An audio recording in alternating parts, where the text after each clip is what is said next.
Now, this is question 5 on page 160. We just did a pyramid, a square-based pyramid in the previous question, question 3.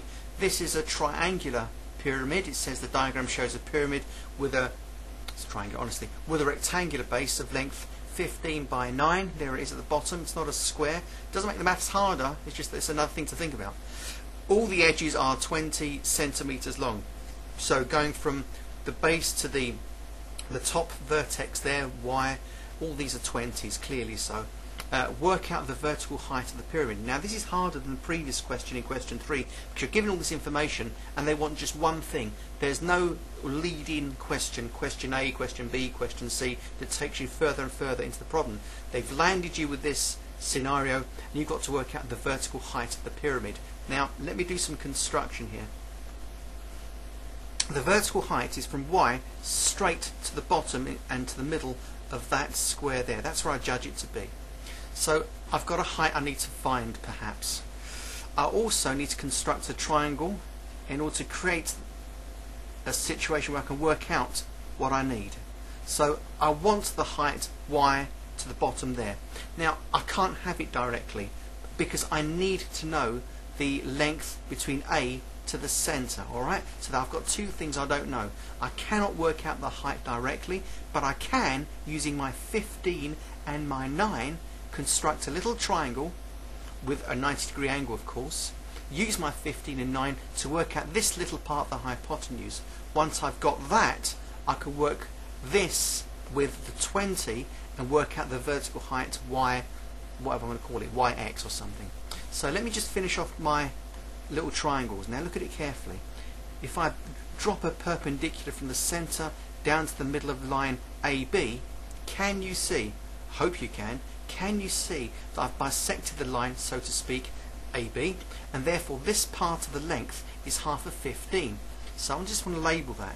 Well, half of 15, pen please, half of 15 is going to be 7.5 centimeters, alright, just by halving it. Now here I've gone half the way from the middle of AB to the center of the base of the pyramid, and if I know the full length is 9 because it's BC is 9 and AD is 9, then half of 9 to the middle must be 4.5. Let me just label that one for you.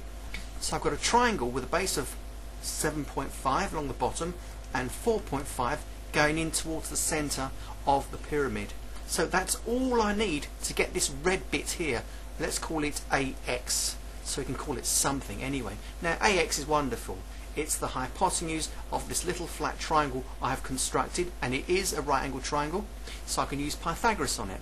So why do we call it AX squared, for want of a better term, equals 7.5 squared plus the littler 4.5 squared.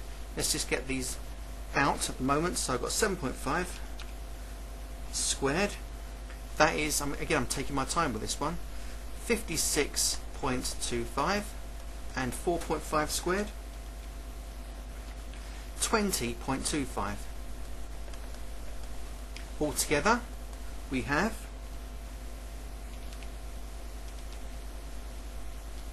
76.5. And now to get AX itself, we simply square root the 76.55. So here we go, root it, and we have a little red length, AX, called 8.75, and that'll be centimeters. So I'll now write that into the storyline. That is 8.75. And look what we've got. We have a right angle triangle using 8.75 as the base now. There's the right angle there because it exactly fits in with the height being YX of the triangle, 8.75 or AX being the base of the triangle, and 20 is the hypotenuse, the longer length. So therefore it's the first time now in the history of these videos that I'm actually going to work out the shorter length. So essentially I've got this. Here's my 20, there's my A, there's my Y. Here I have my AX along the bottom. AX was 8.75, put it into the storyline. and the height they want is of course yx, the vertical height of the pyramid, and there it is. So I can work this out. Let's give it a letter. I've used x's before, let's just call it L for length, shall we? And as you can see, L and 8.75 are the shorter lengths, the 20 is the hypotenuse. So here we go. Using the theorem, so 20 squared equals 8.75 squared plus the height L squared. Take this 8.75 squared next door and deal with it. So the length squared is going to be the hypotenuse squared, take away the other shorter side squared. I'm going to do this in one step. So that's going to be 400, that's 20 times 20, take away 8.75 squared. That gives me 323.4375. I know it's a little bit excessive.